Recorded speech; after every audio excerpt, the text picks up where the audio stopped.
Taong 2017, buwan ng Oktubre. Isang milagro ang dumating sa pamilya ni Juan Johnny Santos nang manalo sila ng 4 na lang milyong piso sa PCSO Grand Lotto. Agad silang lumipat sa Tanay Rizal para mamuhay ng payapa at malayo sa ingay ng Maynila. Ngunit, kalahating taon pa lang ang nakalilipas, ang 4 na miyembro ng pamilya ay bigla na lang naglaho na parang bula. Sa kanilang hapagkainan, nanatiling nakahain ang lumamig ng sinigang. Sa sala, naroon pa ang 4 na cellphone at mga wallet ng pamilya.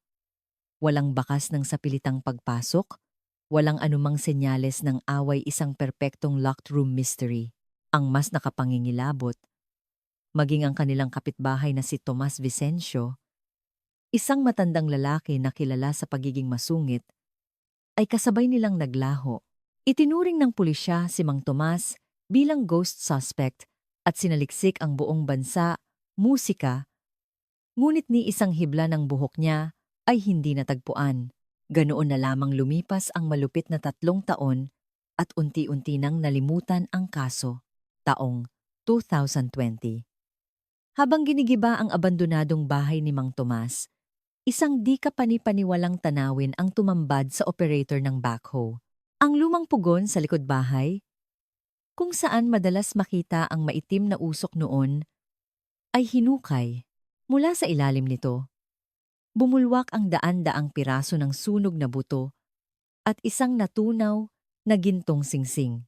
Ano nga ba ang nangyari sa liblib na baryong iyon? 3 taon na ang nakalipas. Upang ang kalunos-lunos na sinapit ng pamilyang ito ay mabigyan ng hustisya, bago magsimula ang kuwento, mag-subscribe, i-like ang video, at mag-iwan ng komento kung saan kayo nanonood. Ang inyong kabutihang loob ay magbabalik bilang biyaya sa inyong pamilya. Simulan na natin ang kuwento. Isang malamig na hapon ng Nobyembre, taong 2020, sa isang liblib na barangay sa Tanay, Rizal. Tanging ang mabigat na ugong ng backhoe ang maririnig sa lugar kung saan ginigiba ang isang abandonadong bahay. Matagal nang walang nakatira sa lugar na iyon, na tinatawag na bahay ng multo ng mga residente. Ang mga damo ay hanggang baywang na. Ang operator ng backhoe, si Mang Rodi, ay walang emosyong hinila ang lever para buwagin ang pundasyon ng lumang pugon na gawa sa semento at bato. Bigla, may nangyari. Nang bumaon ang bakal na pala sa lupa, tumama ito sa isang matigas na bagay at lumikha ng isang matinis na tunog. Hindi ito tunog ng bato at hindi rin bakal. Isang nakakikilabot na tunog ng bagay na nadudurog. Itinigil ni Mang Rodi ang makina at bumaba. Gamit ang kamay na may guwantes, pinagpag niya ang alikabok at sinilip ang butas. Sa gitna ng lupa, may nakalitaw na isang maitim at sunog na bagay. Nagtakang inalis ni Mang Rodi ang lupa sa paligid nito. Ano to? Buto ng hayop? Bulong niya sa sarili. Dahil sa kuryosidad, kumuha siya ng pala at naghukay pa. At sa sandaling iyon, nanlaki sa takot ang mga mata ni Mang Rodi. Ang lumitaw mula sa maitim na lupa ay hindi buto ng hayop, kundi pira-pirasong bungo ng tao, sunog at marupok na. Nabitawan ni Mang Rodi ang pala at napaupo sa lupa. Tao! May buto ng tao rito! Ang sigaw niya ay wumasak sa katahimikan ng abandonadong lugar. Nang dumating ang mga pulis at ang SOCO team, palubog na ang araw. Sinimulan ng mga investigador ang masusing paghuhukay sa ilalim ng pugon. Sa lalim na halos 1.5 metro, daan-daang piraso ng buto ng tao na halatang sinunog sa napakatinding init ang kanilang natagpuan. Hindi lang iyon, mayroon ding 17 piraso ng ngipin at 3 piraso ng metal na alahas na natunaw at hindi na makilala ang porma. Kumusta ang kondisyon? Makikilala pa kaya kung sino sila? Tanong ng hepe ng investigasyon. Napakalala po ng lagay, sir. Sagot ng isang SOCO agent habang hawak ang isang maliit na piraso ng buto. Matagal na sinunog sa mataas na temperatura. Pero base sa bilang ng ngipin at sa mga piraso ng balakang, hindi bababa sa 4 na tao ito. Napabuntong hininga ang hepe. Isang kaso Mula 3 taon na ang nakalipas ang sumagi sa kanyang isip. Ang bahay na ito ay pag-aari ni Tomas Vicencio, na biglang naglaho noong taglagas ng 2017. At si Mang Tomas din ang itinuturong suspek sa pagkawala ng kapitbahay niyang pamilya, ang mga Santos. Isang national manhunt ang inilunsad para sa kanya. 4 na tao, bulong ng hepe. Kung ganoon, ito na nga ang nawawalang pamilya ni Johnny Santos. Base sa bilang at laki ng mga buto, pansamantalang napagpasyahan ng mga investigador na ito nga ang pamilya Santos na nawala noong Oktubre 2017. Si Johnny, ang asawang si Maria, ang panganay na si Jose Jojo, at ang bunsong si Cristina Tina. Ang pamilyang minsang biniyayaan ng swerte sa loto ay natagpuan ang kanilang trahedya sa malamig na abo sa ilalim ng isang pugon. Balikan natin ang taong 2017. Sa Quezon City, si Juan Johnny Santos, na 20 taon nang nagpapatakbo ng isang maliit na karinderya, ang Johnny's Eatery, ay sinuwerte. Nanalo siya sa loto ng 400 milyong piso. Matapos ang buwis, halos 300 milyon ang natanggap niya. Pagod na sa amoy ng mantika at sa init ng kusina, isinara niya ang kanyang negosyo. Magsasaka na lang ako, sabi niya sa kanyang mga suki. Sa probinsya, sa malinis na hangin, magtatanim na lang ako para makapamuhay ng payapa. Ang asawa niyang si Maria ay masayang nagsulat ng bagong simula sa isa sa mga balikbayan box. Noong tagsibol ng taong iyon, lumipat ang pamilya Santos sa isang 2-story house na may maliit na taniman ng prutas sa isang tahimik na barangay sa Tanay Rizal. Ang kanilang bahay, nakitang-kita mula sa pasukan ng baryo, ay sumisigaw ng tagumpay at karangyaan. Sa unang araw nila, masaya silang nagpakuha ng litrato sa harap ng bahay. Ang 80 na taong gulang nilang anak na si Jojo, na malapit ng magkolehiyo, ay ipinost ito sa social media na may caption, "Napilitang magbalik probinsya, pero masarap pala ang hangin dito." Pangarap ni na mama at papa, natupad. Nakapasa na si Jojo sa isang universidad sa Maynila, kaya't wala na siyang alalahanin sa pag-aaral at nasulit niya ang panahon kasama ang pamilya. Ngunit, hindi lahat ay masaya sa kanilang pagdating. Nagbigay sila ng pichi-pichi at soft drinks sa mga kapitbahay, pero sa mga matatagal ng residente doon, sila ay mga dayo na nagyayabang lang ng kanilang pera. Tsak! Dahil sa loto, tumaas tuloy ang presyo ng lupa rito. Mga taga Maynila, walang alam sa pagsasaka, guguluhin lang ang lugar natin, bulungan ng mga nakatatanda. Ang pinakamatindi ay ang galit ni Mang Tomas, na nakatira mismo sa tabi nila. Mula pa noong unang araw, palagi na lang siyang sumisigaw mula sa kanilang bakuran. "Hoy! Kayo dyan! Huwag niyong harangan ang patubig ko! Bakit niyo pinakikialaman ang kanal? Dati nang tahimik dito. Kayong mga dayo ang nanggugulo." Sigaw niya. "Pasensya na po, Manong. Hindi po namin alam," sagot ni Johnny. Pero tatalikod lang si Mang Tomas matapos dumura. Ang alitan sa hangganan ng lupa at sa paggamit ng patubig ay naging araw-araw na eksena, at unti-unti, ang pangarap nilang payapang buhay ay nagsimulang magkalamat. At dumating ang nakatakdang araw, Biyernes, Oktubre 17, 2017. Ang pinsan ni Johnny na si Miguel Reyes, na taga Maynila, ay tumawag para pag-usapan ang paghahanda sa kolehiyo ni Jojo. Pero paulit-ulit lang na ringing tone ang kanyang naririnig. Walang sumasagot sa kanila. Kakaiba, si Jojo, hindi binibitawan ang cellphone noon. Baka lumabas sila para kumain. Bulong ni Miguel. Buong weekend siyang tumawag, pero wala pa ring sumasagot dahil sa masamang kutob. Lunes ng umaga ay nagmaneho siya papuntang Tanay. Pagdating niya, nakakandado ang gate. Sa sampayan, ang mga damit ay tuyong-tuyo na at nililipad ng hangin. "Johnny, asan kayo? Si Miguel to!" sigaw niya. Walang sumasagot kahit ang aso nila ay hindi tumatahol. Sa huli, nanginginig ang kamay na tinawagan niya ang pinakamalapit na presinto ng pulisya. Kinaumagahan, dumating ang mga investigador. Ipinabukas nila sa locksmith ang pinto. Ang loob ng bahay ay nakapagtatakang payapa. Para bang may tao lang doon kanina. Sa mesa, may isang bukas na supot ng chichirya. Sa lababo, may ilang basong tuyo na. Expired na ng 3 araw ang gatas, sabi ng isang pulis. Ang mga ulam sa ref, malapit nang masira. Bigla, sumigaw ang isa pa. Sir, andito lahat ng cellphone nila. 4 na piraso. Pati wallet at mga ID, nandito rin. Nagkatinginan ang mga pulis.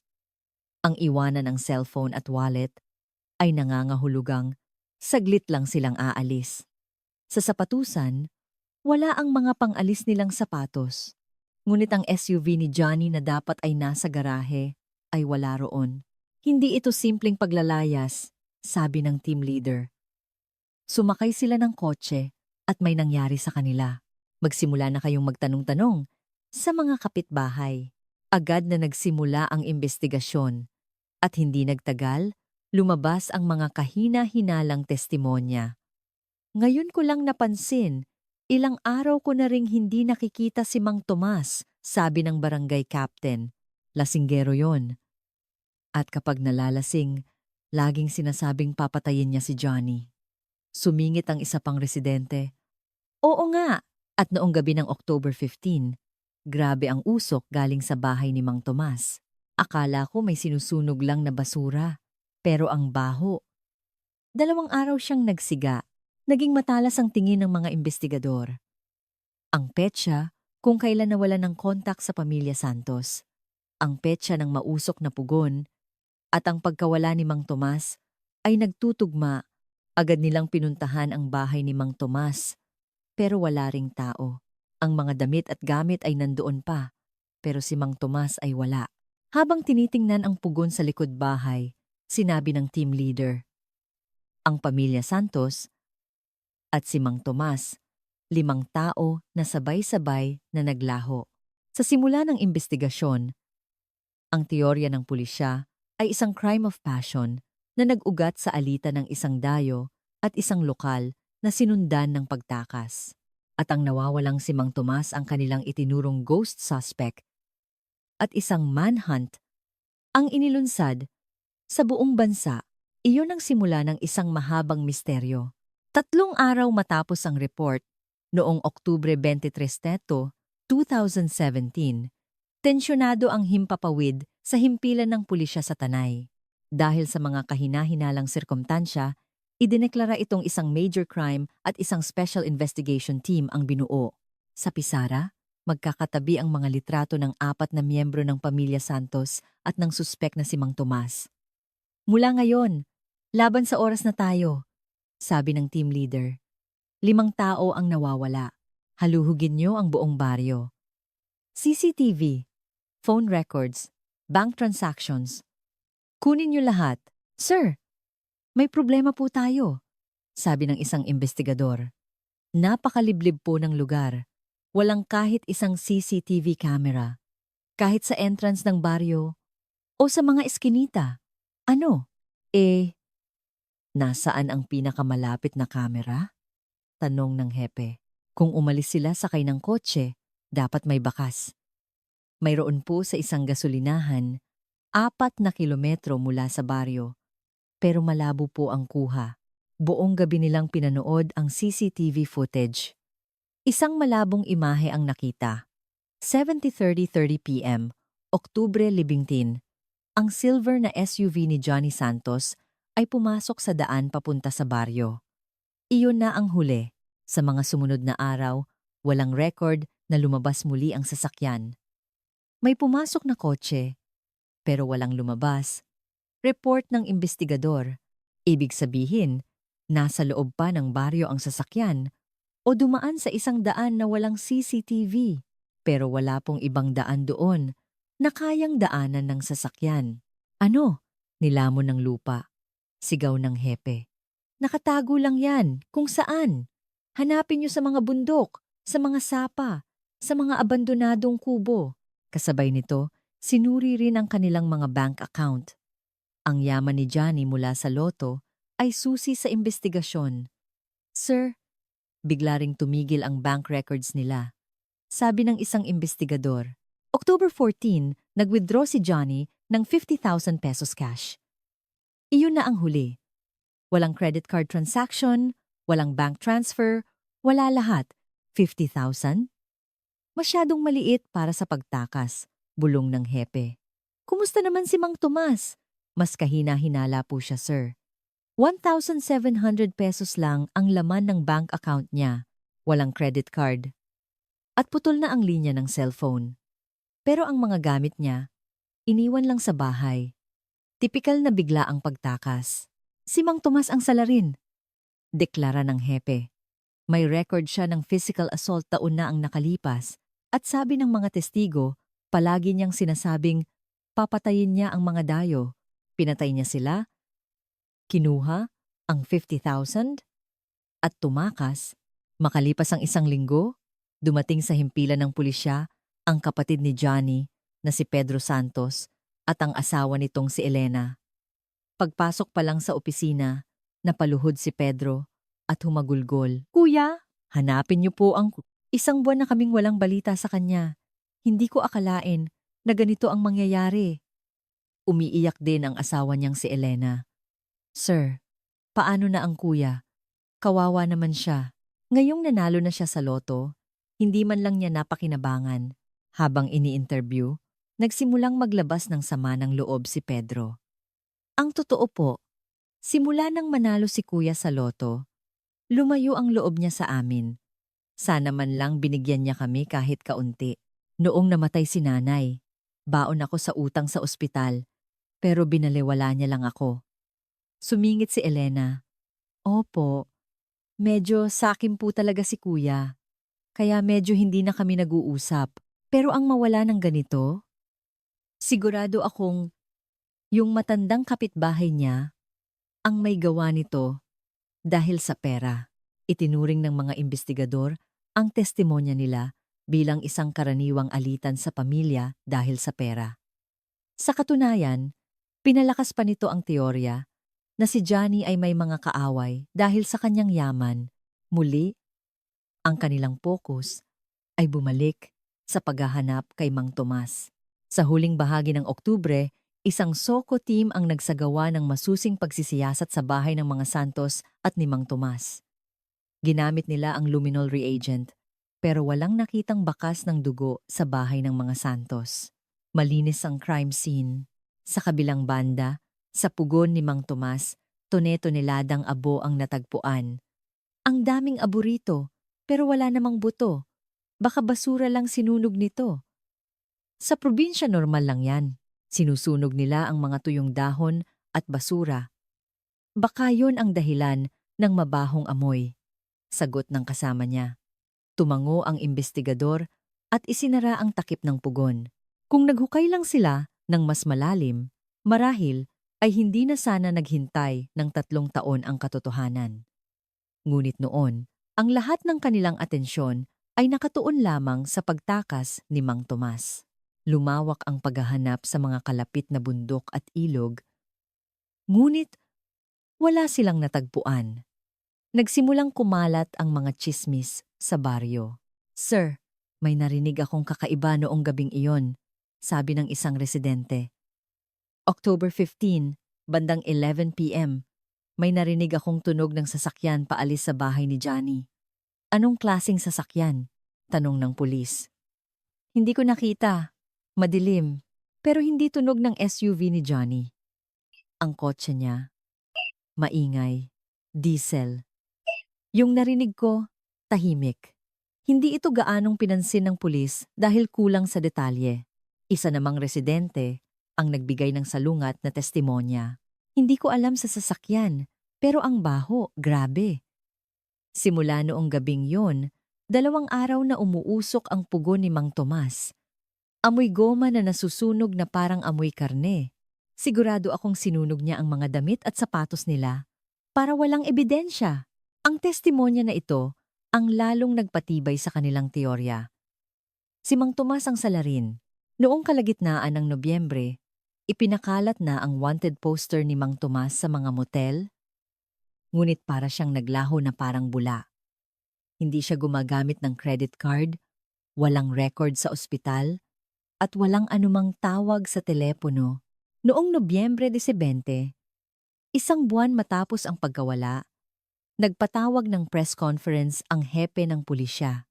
Mula ngayon, ang kasong ito ay ituturing na naming multiple murder case.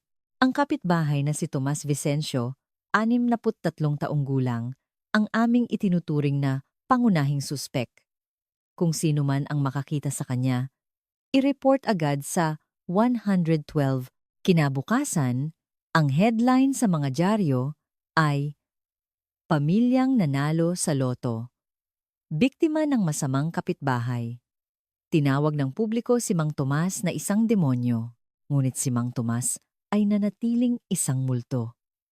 Ang tanging yaman niya ay ang 80,700 piso sa bangko. Naniniwala ang mga pulis na tinangay niya ang 50,000 piso ni Johnny pero walang bakas kung saan ito ginastos. Ang kaso ay unti-unting napunta sa isang dead end. 5 tao ang nawala at ang tanging naiwan ay mga tsismis at 2 abandonadong bahay. At sa mga sandaling iyon, ang tunay na salarin na nagtatago sa likod ng maskara ng isang nagdadalamhating kaanak ay maingat na nagmamasid sa bawat galaw ng pulisya. Disyembre 2017. Kasabay ng paglamig ng panahon, nanlamig na rin ang investigasyon. 2 buwan na ang nakalipas. Pero wala pa ring bakas ni Mang Tomas o ng mga biktima. 2 buwan na, sigaw ng hepe. Anong nahanap nyo? Kahit anino lang ni Mang Tomas. Wala. Kahit bangkay. Wala! Napayuko na lang ang team leader. Sir, mukhang pinaghandaan po talaga ni Mang Tomas ang pagtatago. Walang cellphone. Walang card. Walang internet. Wala na rin siyang mga kamag-anak na pupuntahan. Hindi natin pwedeng ituon lahat ng tao sa kasong to habang buhay, sabi ng hepe. Bawasan ang team sa 5. Ituring na itong isang cold case. Bumalik ang team leader sa kanyang mga tauhan. Bagsak ang balikat. Sir, paano nangyari yon? Tanong ng isang investigador. Si Mang Tomas, isang matandang magsasaka, papatayin ang 4 na tao, itatago ang mga bangkay ng walang bakas at maglalaho, parang pelikula naman. Oo nga, sir. Sang-ayon ng isa pa. At paano siya mabubuhay nang walang pera? Baka naman mali tayo ng direksyon mula sa simula. Alam ko, sagot ng team leader. Pero, sino pa? Wala namang ibang may motibo. Si Mang Tomas lang. Samantala, ang pinsan ni Johnny na si Miguel ay kumuha ng isang private investigator. Ngunit wala rin itong nahanap. Sir, ayaw magsalita ng mga tao rito. Isinasara nila ang kanilang mga bibig, sabi ng investigador. Ang kakaiba, kapag tinatanong ko sila tungkol kay Mang Tomas, sinasabi nilang hindi niya kayang gawin yon. Pero sa harap ng pulis, sinasabi nilang siya ang salarin. Parang may itinatago ang buong baryo. Pagsapit ng 2018, ang kapatid ni Johnny na si Pedro ay naging aktibo sa media, nagpapalabas ng imahe ng isang nagdadalamhating kapamilya. Sa isang TV interview, umiiyak siyang umapela. Kuya, bumalik ka na. Hindi namin kailangan ng pera. Basta bumalik lang kayo ng ligtas. Nang tanungin tungkol kay Mang Tomas, sinabi niya, laging sinasabi ni Kuya na ginugulo siya ng matandang yon. Sigurado akong siya ang pumatay sa kanila para sa pera. Pakiusap. Hulihin niyo ang demonyong yon. Ang interview na ito ay nagpaalab sa galit ng publiko. Ngunit ang totoong pagkatao ni Mang Tomas ay malayo sa isang demonyo. Ayon sa mga record, siya ay isang malungkot na matandang namumuhay mag-isa. Isang taong walang pakialam sa mundo, kaya madaling magtago. Pero ibig sabihin din, wala siyang tutulong sa kanya. Imposibleng makapagtago siya ng ganito. Katagal nang mag-isa, sabi ng isang profiler. Noong tag-init ng 2018, isang batang reporter ang patuloy na nag-iimbestiga sa kaso. Pinuntahan niya ang dating team leader at ipinakita ang isang lumang CCTV footage. Sir, tingnan niyo po ito. Gabi ng krimen, 11:47 p.m. Isang itim na sedan ang lumabas mula sa direksyon ng baryo. Ito lang ang sasakyang lumabas matapos pumasok ang SUV ni Johnny. Ano naman ngayon? Sagot ng hepe. Malabo ang kuha, hindi makita ang plaka. At si Mang Tomas ang salarin. Pinilit ng reporter. Paano kung ang tunay na salarin ang nagmamaneho ng kotseng yan? Ngunit pinaalis lang siya. Ang mahalagang ebidensyang ito ay ibinaon sa ilalim ng mga file. Noong taglagas, ang bahay ng pamilya Santos ay na-foreclose. Ngunit walang gustong bumili ng isang murder house. Sa huli, nabili ito sa murang halaga. Pero pinabayaan na lang din. Sa unang anibersaryo ng kanilang pagkawala, nagrally si Pedro at ang asawa niya sa harap ng baryo. May hawak na placard, "Hustisya para sa aming pamilya." Isang residente ang dumaan at nagsabi, "Ano ba yan? Ang iingay nyo. Kung gusto nyong hanapin ang kuya nyo, sa bundok kayo maghanap, hindi rito." Biglang nagbago ang anyo ni Elena, ang asawa ni Pedro. Sinugod niya ang residente. Lupa? 4 na tao ang namatay, lupa pa rin ang iniisip nyo? Kayo ang nagkakanlong kay Mang Tomas, di ba? Anong pinagsasabi mo? Sagot ng residente. Sumigaw si Elena. Kayo ang dahilan kung bakit namatay ang bayaw ko. Alam nyo ba kung gaano siya kasakim noong namatay si nanay? Parusa yan sa kanya. Nakarma siya. Natigilan ng lahat. Napagtanto ni Elena ang kanyang sinabi at tinakpan ng bibig.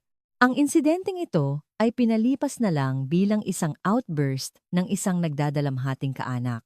Pagsapit ng 2019, tuluyan nang nawala ang atensyon ng media. Ang file ng kaso ay natambak na lang sa isang sulok, inaamag.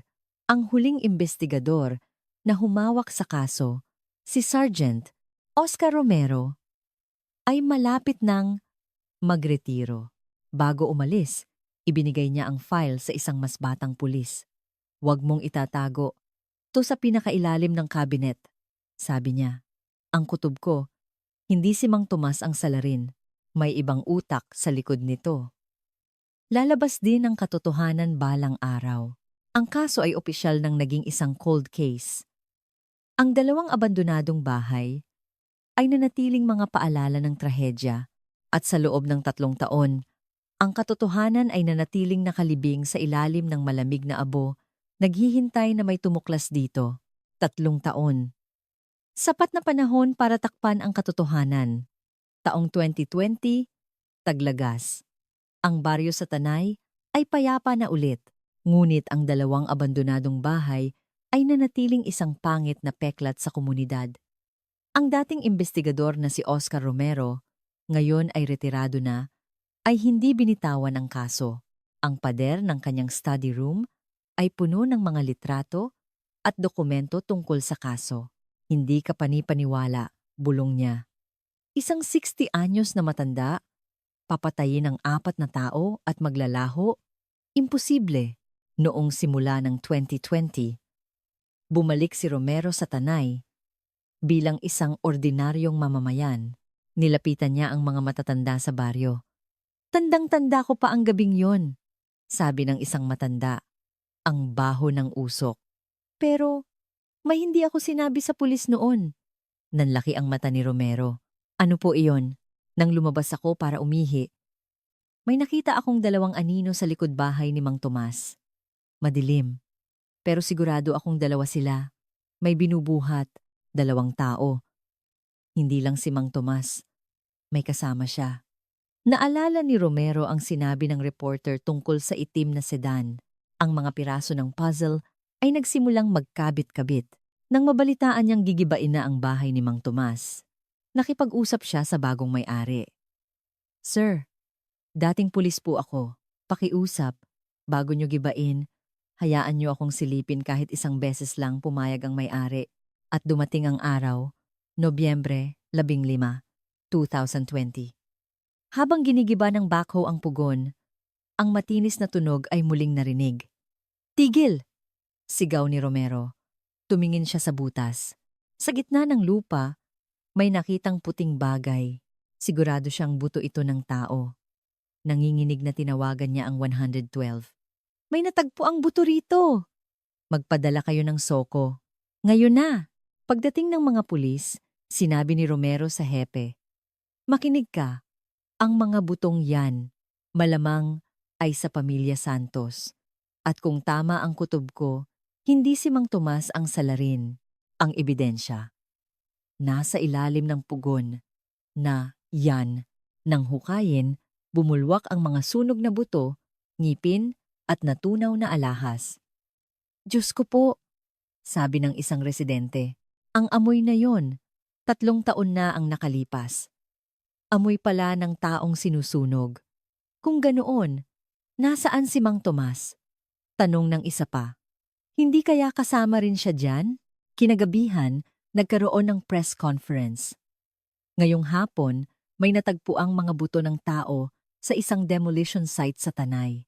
Pinaghihinalaan naming ito ang nawawalang pamilya Santos mula 2017. Muli naming bubuksan ang investigasyon mula sa simula. Nagimbal ang buong bansa. Ngunit ang mas malaking sorpresa ay malapit ng matuklasan. Dahil sa laboratorio ng NBI, habang sinusuri ang mga buto, isang ikalimang katotohanan ang naghihintay. Kinabukasan, dumating ang mga forensic expert mula sa NBI. 3 araw na masusing paghukay ang ginawa. Total of 847 pieces, sir, sabi ng team leader. Karamihan ay buto, may 20 ngipin, at mga natunaw na alahas. Sinunog ito sa temperaturang hindi bababa sa 600 degrees Celsius. Sadya talagang pinulbos. Dinala ang mga buto sa NBI headquarters sa Maynila. Isang veteranong forensic anthropologist ang nagsimulang buuin ang puzzle. Habang ginagawa ito, napansin niyang may mali. "Sir, may problema." Tawag niya sa hepe ng investigasyon. "Sabi niyo, 4 na tao lang ang nawawala? Mag-asawa at 2 anak?" "Oo, 4 lang," sagot ng hepe. "Hindi po. Sobra ang mga buto. Base sa pelvis at femur, mayroong 2 adult male, 1 adult female, at 2 teenager. Hindi bababa sa 5 sila." "5?" Gulat na tanong ng hepe. "Huwag mong sabihin kasama dyan si Mang Tomas?" Ang ibig sabihin nito, biktima rin si Mang Tomas. Hindi salarin. Kailangan nating i-DNA test, sabi ng doktor. Mahirap dahil sunog ang mga buto, pero baka may makuha pa sa loob ng mga ngipin. Makalipas ang ilang linggo, lumabas ang unang resulta. 4 na DNA profile ang nakuha at tumugma sa pamilya Santos. Opisyal nang idineklara silang patay. Ngayon, ang tanong ay, kanino ang ikalimang buto? Hinanap ng mga investigador ang dental records ni Mang Tomas. May nahanap silang isang ngipin na binunot sa kanya noong 2010 at nakatago pa sa klinika. Ipinadala ito para sa DNA comparison. Disyembre 5, 2020. Pumasok ang forensic doctor sa opisina ng hepe. Lumabas na po ang resulta. Ang ikalimang buto, 99.97% na tugma kay Tomas Vicencio. "Ano?" sigaw ng hepe. "Pati siya pinatay? Biktima rin siya?" Napahawak sa ulo ang mga investigador. "Diyos ko, 3 taon nating hinahanap ang isang biktima na akala natin ay salarin. Si Mang Tomas, na 3 taon nang tinaguri ang demonyo, ay isa rin palang biktima, sinunog sa sarili niyang pugon. Ang tunay na salarin ay pumatay ng 5, isinisi ang krimen sa kanya, at malayang namuhay sa loob ng 3 taon. Nang mabalitaan ito ng retiradong si Oscar Romero, tinawagan niya ang hepe. "Sabi ko sa'yo, di ba? Inosente si Mang Tomas. Malamang, may nakita siyang hindi dapat makita." Pinatahimik siya. Isang bagong teorya ang binuo. Isang planadong pagpatay na sinundan ng pag-eliminate sa testigo. Dahil sa matinding pagkakamali, isang Special Investigation Task Force ang binuo. Pinamunuan ng isang kilalang investigador, si Major Dante Rizal. Sa unang araw, tinanggal niya ang litrato ni Mang Tomas sa Suspects Board at inilipat sa Victims Board. Ang kalaban natin ngayon ay isang henyo, sabi niya. Pero walang perpektong krimen. Balikan niyo lahat ng ebidensya mula 2017. Kahit ang pinakamaliit na detalye at sa bunton ng mga lumang dokumento, nakita nila ang report ng batang reporter 3 taon na ang nakalipas. "Sir, heto po!" Sigaw ng isang pulis. Ang itim na sedan na lumabas sa baryo noong gabi ng krimen. Hindi raw nabasa ang plaka noon. Kaya, nayan ngayon, sabi ni Major Rizal. Ipadala sa Cybercrime Division. Ang numerong makikita natin sa plakang, yan ang magiging lubid sa leeg ng salarin. Ang pagtugis sa tunay na salarin na 3 taon nang nagtatago sa dilim. Disyembre 2020, walang tulugan sa headquarters ng Special Investigation Task Force. Ang tanging focus ni Major Dante Rizal ay ang malabong litrato ng itim na sedan. Makalipas ang ilang araw, tumawag ang Cybercrime Division. Gamit ang bagong teknolohiya, nalinis nila ang imahe. Ang sasakyan, isang itim na Toyota Vios. Ang plaka, bagamat malabo ang huli, ay malinaw ang unahan. Numero 21. Hanapin niyo lahat ng itim na Toyota Vios na may plakang naglalaman ng 37 na nakarehistro sa Rizal at Kalapit Probinsya noong 2017, utos ni Rizal. Umabot sa 847 ang sasakyan habang sinasala ang listahan. Isang investigador mula sa financial team ang tumakbo papalapit. "Sir, pera! May naamoy akong kakaiba sa pera ni Johnny." "Ano yon?" "Hindi po ang lotto prize, sir. Insurance." Bago lumipat si Johnny sa Tanay, kumuha siya ng 50 milyong pisong life insurance. "Sino ang beneficiary?" tanong ni Rizal. "Legal heir. Dahil patay na ang asawa at mga anak niya, ang susunod na makakatanggap ay ang mga kapatid. Ibig sabihin, ang kapatid niyang si Pedro Santos, ang tanging tagapagmana." Nanlamig ang tingin ni Rizal. Si Pedro, yung umiiyak sa TV. Agad nilang sinuri ang sasakyang pag-aari ni Pedro noong 2017. Nang lumabas ang resulta sa computer, napamura ang lahat. Sasakyan, Toyota Vios. Kulay, itim. Plate number, P37. Tugma. "Bingo!" sabi ni Rizal. Bingo! Ang kapatid. Kailangan niyang patayin ang buong pamilya para makuha ang lahat. Ngunit kailangan nila ng matibay na ebidensya. Kumuha sila ng record mula sa cell sites at sa SLEX. Lumabas ang katotohanan, Oktubre 15, 2017, 6:30 p.m. Ang cellphone ni Pedro ay huling na-detect sa Quezon City. Pagkatapos, 10 oras na nawala. Ang asawa niyang si Elena, ganoon din.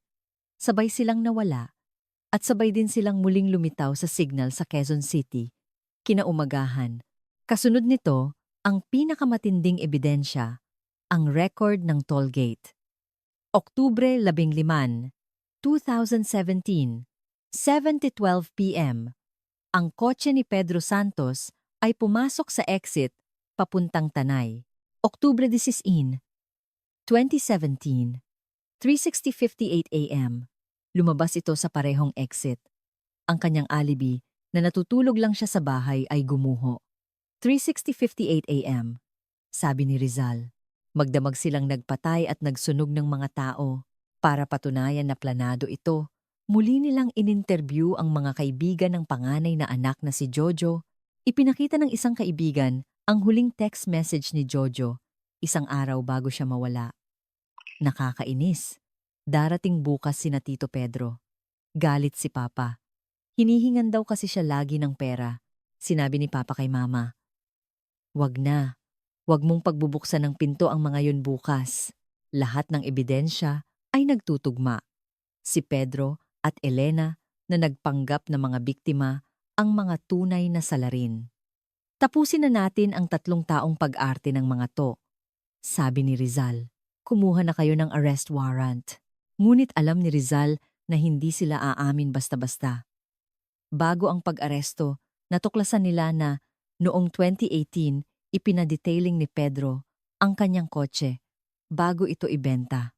Isang deep cleaning kung saan tinanggal lahat ng upuan at carpet.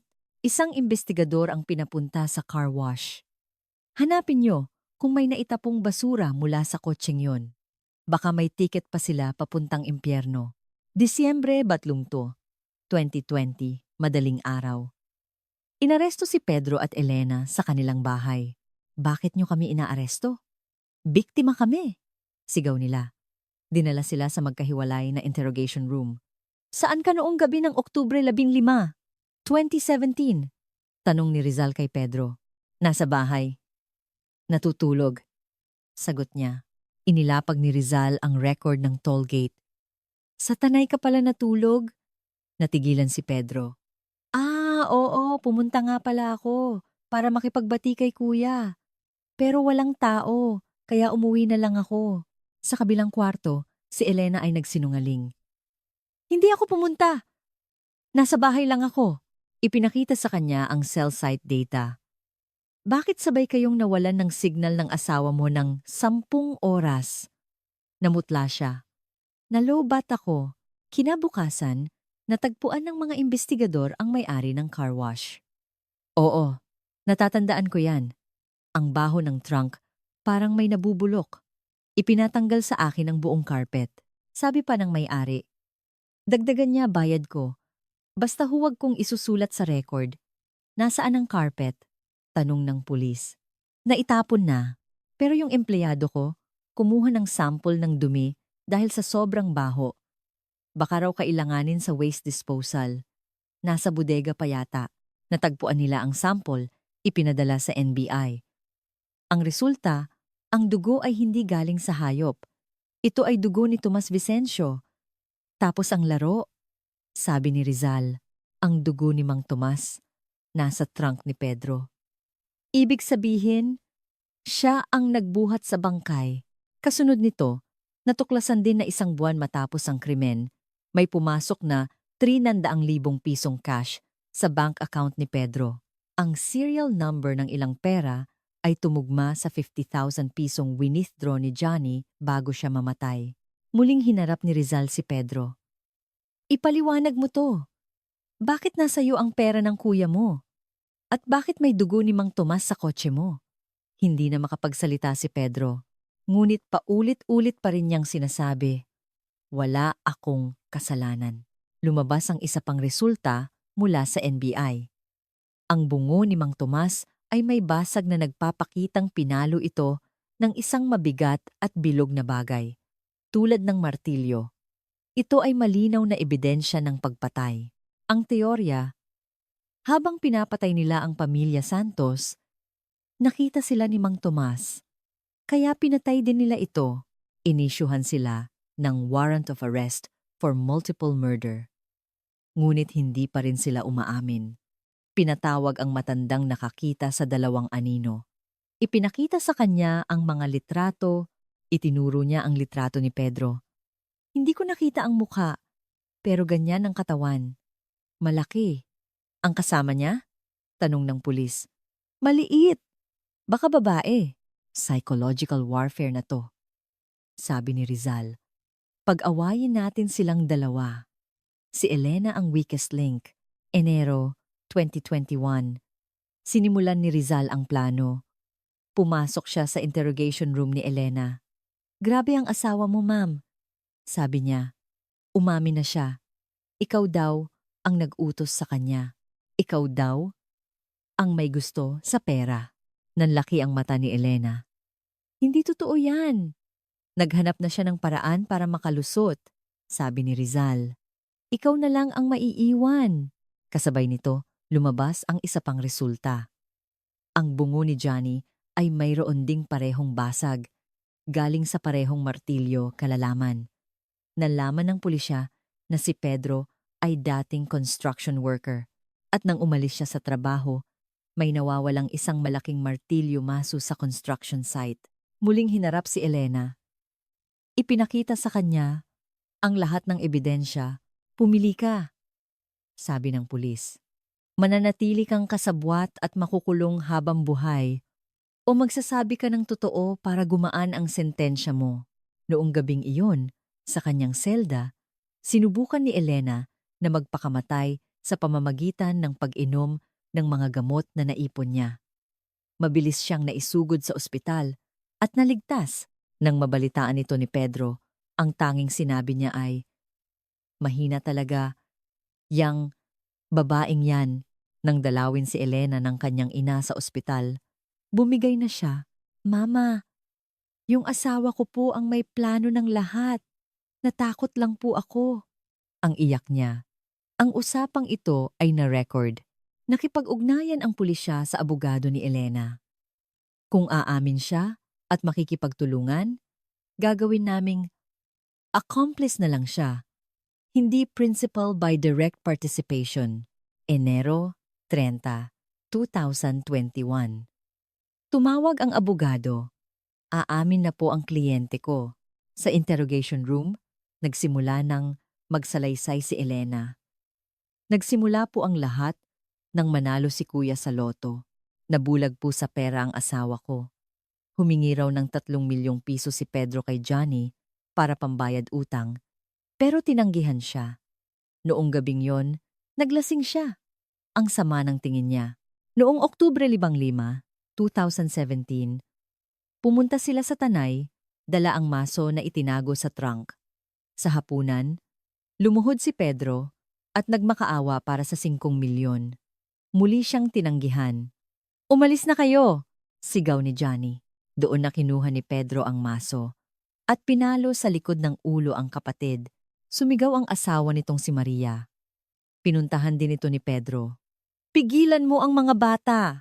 sigaw niya kay Elena. Lumabas ang 2 pamangkin. Ang panganay na si Jojo ay kinorner at pinalo. Ang bunso, si Tina, ay tumakbo papunta sa likod bahay. "Pinigilan niyo ba siya?" tanong ni Rizal. Umiling si Elena.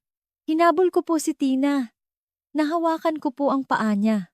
Natumba siya. "Ibinigay ko po siya sa asawa ko.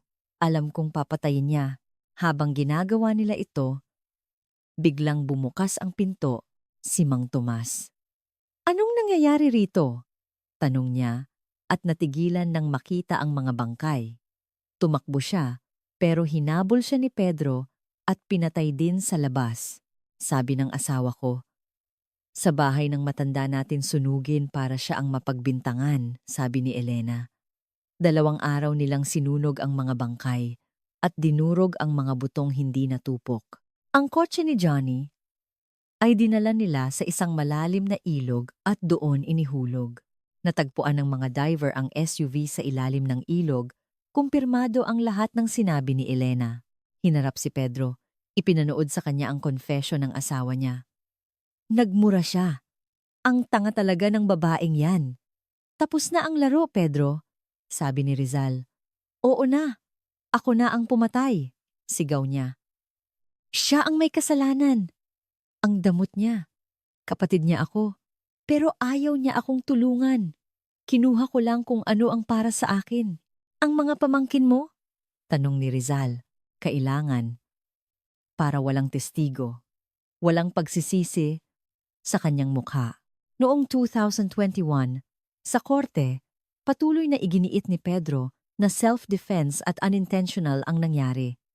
Si Elena naman, sinabing biktima lang siya ng takot. Ngunit hindi ito pinaniwalaan ng hukom, lalo na ang ginawa niyang paghuli sa pamangkin, ang hatol. Si Pedro Santos ay sinentensyahan ng reclusion, perpetua habang buhay na pagkabilanggo ng walang parol. Si Elena Santos, dahil sa kanyang direktang partisipasyon, ay hinatulan din ng reclusion perpetua. Ang mga buto ng 5 biktima ay sa wakas ay nabigyan ng disenteng libing. Si Mang Tomas, na matagal na mantsahan ang pangalan, ay nilinis ng katotohanan Ang retiradong pulis na si Oscar Romero ay binigyan ng parangal, ngunit sinabi niyang, hindi ito para sa akin. Ang kaso ay nag-iwan ng isang malalim na aral sa lipunan. Ang Tanay family murder ay naging simbolo ng kung paano sinisira ng kasakiman ang pamilya. Isang lokal na ordinansa na tinawag na Santos Law ang ipinasa sa Tanay na nag-oobliga sa mga opisyal ng barangay na regular na i-check ang mga bagong lipat na residente upang maiwasan ang katulad na trahedya. Isang araw, dinalaw ng pinsan na si Miguel ang puntod ng pamilya. Johnny, pasensya na kung natagalan kami, sabi niya habang inaalay ang bulaklak at alak. Sana, masaya na kayo dyan. Lumapit din siya sa puntod ni Mang Tomas. Manong, patawad po. Dahil sa pamilya namin, nadamay kayo. Sana po, sa kabilang buhay, makahanap kayo ng mabubuting kapitbahay. Ang 4 na lang milyong pisong swerte ay naging isang sumpa. Ang katotohanan ay lumabas. Ngunit ang sakit ay mananatiling peklat magpakailanman. Ang maitim na usok mula sa pugon ay nawala na, ngunit ang amoy ng trahedya ay mananatili sa alaala ng lahat. Ang pera ay isang kasangkapan, hindi ang layunin ng buhay. Nawa ay ang mga kaluluwa ni na Johnny, Maria, Jojo, Tina at Mang Tomas ay nasa kapayapaan na. Ang kabutihang ipinapakita sa iba ay tiyak na magbabalik sa inyo. Maraming salamat sa pakikinig.